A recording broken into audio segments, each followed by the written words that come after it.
Oh, the North Carolina primaries aren't happening in March. You heard me. They are not happening in March. They've been delayed until next May. It is the latest in a string of drama-filled days in North Carolina's highest courts. If you are confused about what's going on, you're not alone. Tonight, we're catching you up on the latest and giving you context about the big delay.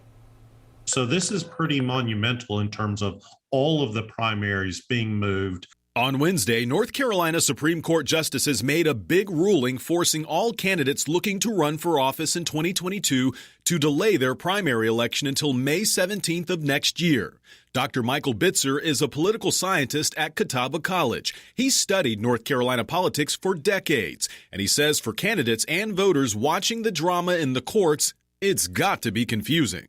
I think certainly the candidates have to be thinking, what else could possibly happen? And, they've been through a lot in the past, basically 72 hours.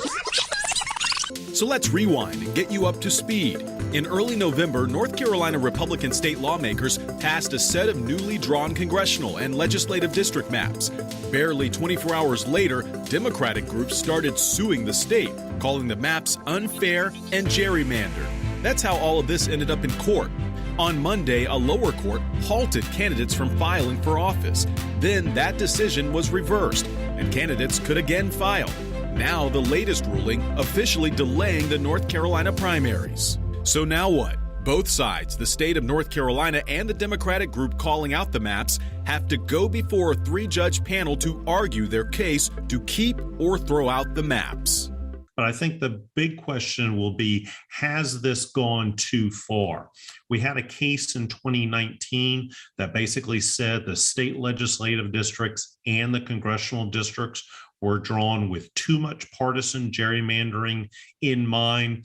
They pulled those maps, they redrew them. And so, we will have again the controversy over how much can maps be drawn with politics in mind.